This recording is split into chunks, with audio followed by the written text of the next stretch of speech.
I think this was around about 10 years ago. It looks like 20 years ago. Fresh out the room. He is the undefeated Tommy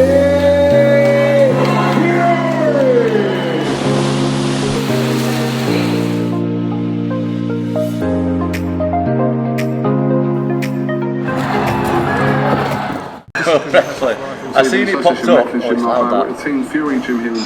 don't think I say one word. No, I think you did make most of the time. Oh, good. And Thomas Aspinall. Thomas, you call me Thomas. I'll start with you, Mr. Aspinall. I've got not many tattoos on there. I've just learnt today, obviously, your first day here, you've got a background First day there? You want to see No, do you know what? cut it in the At this point, I reckon, I'd been going sparring there for a bit. Yeah. But I think this was like the first time when I thought, right, I want to have a boxing fight. Yeah. So, because I already knew everyone. Yeah. I was going for like a few months before I actually decided to do some boxing. So I think that was the start of like a camp, wasn't it? I think that, so it wasn't my first day. To do the sparring. Yeah, there we go. That's saying the same thing. Yeah, The same thing. On boxing. But it's time to learn the trade now. I've been doing MMA for a long time. You're quite lean on there, Tommy. Mate, I need a pint of blood in me on Not there. getting many rewards. I'm going to pass out. I know. As white as the walls. No beard, look like Dracula. That's exactly what I look like. MMA coach Collins. So I'm talking.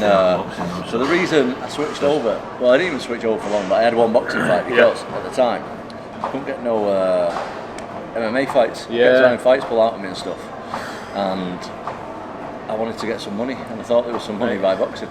Came over to boxing, lasted a round. Yeah, I think it lasted like 20 seconds. Yeah, but I fought like a journeyman, didn't I? But still though, you say that, and like boxers who come through the amateurs and like who've been doing it a long time, they fight them types of men, and it goes for 4 or 6 rounds, and they can't get them out of there.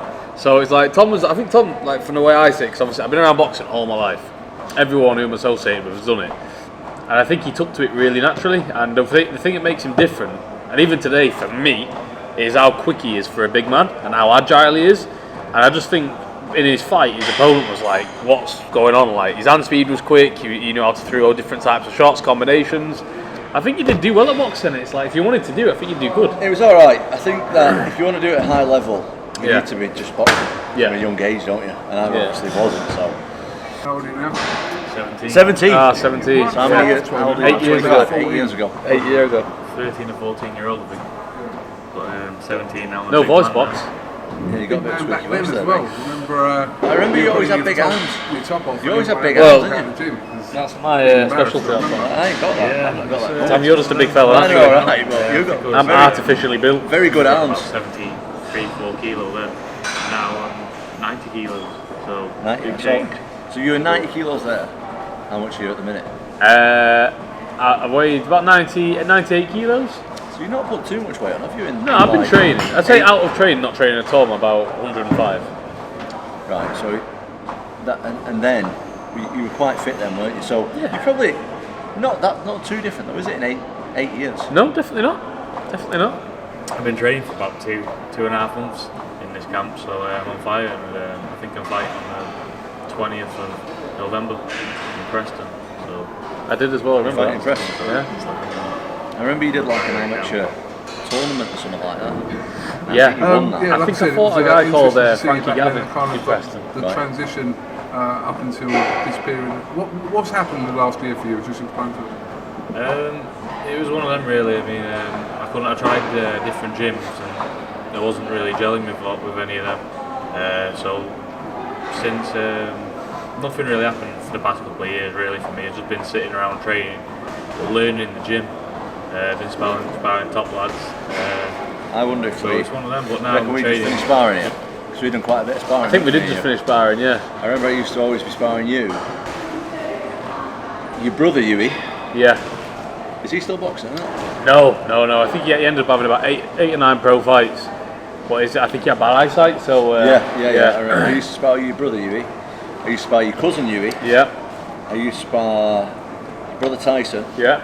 And your brother Roman as well. Yeah. So and all the sparring partners that had been there at different stages, yeah. I think I sparred basically any Fury. I won't spar your dad though. From a guy who's just coming to doing it properly, you got some good experience. I got some really, really good rounds. Yeah. I used to spar He used to spar like 2-3 times a week. Mate, I remember it was at one stage he was coming down Monday, Wednesday, and Friday. Yeah, and he used to spar all the Everyone, people yeah. there. Like you say, when they used to bring sparring partners in, like I Yeah. remember Joe Joyce would come down and spar with him. Yeah, and then, yeah. Like David Adelaide would be there a lot, I'd spar him a lot, and just different guys. It was always like they were bringing different guys in all the time. Like I used to spar Tyson's sparring partners, Yeah. and I had no experience, so it was It's crazy good. that. Do you reckon it's stood you in good stead to now where you are? 100%. Yeah, 100%. definitely. Like I feel like I learned a lot because it was like, see, in MMA we spar a little bit differently.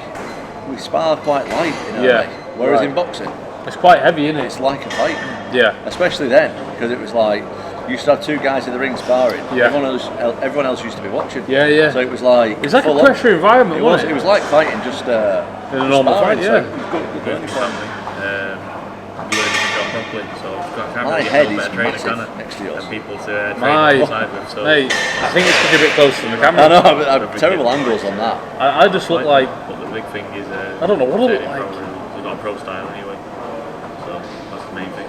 This Nose is on me, the size of the gym. fight where people's going to back I've always got a red nose as fight well. the way I I should don't be. know what's happening. My nose is always red. Readjusting my style and At that point in my life, that's all I was doing. I was getting the bus to training, Yeah, I remember. going back and Be forth, and confused just training and turn pro like getting as good as I could. I But you're remember looking once. to turn pro at some point. Yeah, That, I'm 18 in May your next dad year, so that's going to didn't be the give you a time lift to- home. Yeah. So I'm just trying Because to you rack didn't up as spar many very fights well. as I can. Yeah, I took the bus. Win, lose, or And draw you again. Yeah. made you get the bus. Yeah. Mate, I remember. there's a lot of stuff like that went on. Win, lose, or draw. Charlie was ruthless. Your dad used to be ruthless. Is he still like that, your dad? I mean, I got a car now, so I'm alright. But back then, yeah, it was like, if you didn't spar well, you definitely knew about it. But if you sparred great, you'd also know about it. So, you know, I think that worked well for me because it definitely pushed me to do better. Because every other spar I'd be like, okay, well, I want to do better now. Whereas some kids, it might just be like, oh, I can't be bothered with this no more, I don't want to do it. I can't take the criticism. And it's like, kind of enjoyed it. And it did work because every single sparring session after that, if I got a telling off, I'd make sure I did better the following time. So it definitely pushed me to get better. But those, for me, were probably the toughest days of my life. Yeah, because you spar heavyweights and you weren't an heavyweight. Mate, Yeah, I was like small, like sparring bigger lads. Like, no, remember Conchi? And Con, good lad, Con. so sparring like big guys, and it was always hard for me. But I had no other choice. It was a heavyweight camp, you know, and I was training there, so I had to fight the bigger guys. And like getting there was the problem because it'd take me like 2 hours to get there, so I'd already be knackered before training, and it used to take me 2 hours to get back sometimes. So it was like a full day thing. Yeah, mate. And for anyone who doesn't know, anyone who wants to know, who lives locally, Yeah. like you used to live like in Eccles, didn't you? Like Salford Yeah. way. Yeah. And the gym was in Bolton, so Oh. it was like at least like 15 miles away, maybe Oh. like more like 20 miles, because it's like the other side of Bolton as It's well. horrible. And yeah, he told me he didn't spar too good. Dad used to just get off and make him walk home. It was ruthless. And I've had some tough times. I know. I I have. remember your dad. He doesn't hold back on his feelings, does he? He's like, No. if you're having a bad spar, they're just like, Yeah, you'll know about it, definitely. Get out of the ring. You're not sparring. Yeah, that's enough now. Leave it. Yeah, leave it. He's just But- like ruthless. But You sometimes definitely you need that. You need that. I need it anyway. I need that. And then sometimes you feel like, oh, I've had enough. Sometimes I feel like coming out of the ring I've had and enough of just this. throwing some of them elbows and slashing elbows. I wouldn't hit your dad. No, No, I did, right. I don't know what he's going to do. So anyway, big thing is professional boxing next year, making a mark. It's annoying. Fancy a bit of MMA, grappling. No?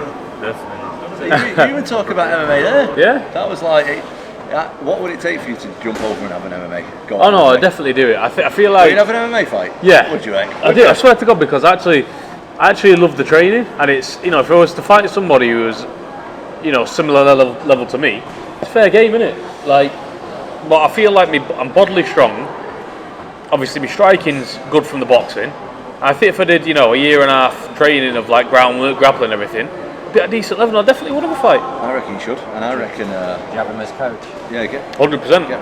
get me in the corner. Mate, I'm telling you, I'd be here every single day at this gym. Mate, well, like I said before, you're invited any time, mate. And it's Mate, mad. appreciate it. We've come a long way. We've come Yeah. a long way since then. Yeah. It's nice to see you, Tommy, as always. Mate, it's been And, good to catch up, man. And I definitely will be down because I do want to factor this in my training. 'Cause Yeah. I thoroughly enjoyed that before. I honestly said, I know we spoke about it off camera, it'd do you good probably like, maybe not once a week, Yeah. once every couple of weeks. Because you don't want to spend Definitely. too much time on the technical aspects. Yeah, you know yeah, what I yeah. mean? It's pointless. But there's definitely a thing or two you could pick up. Definitely. And not only that, you're getting a good workout and you're moving bodies around. And it's something different. Exactly. Yeah. So anyway, me and Tommy have had a bit of a catch up there. We've touched on the old times, and we'll be doing more stuff in the future, so it's all good.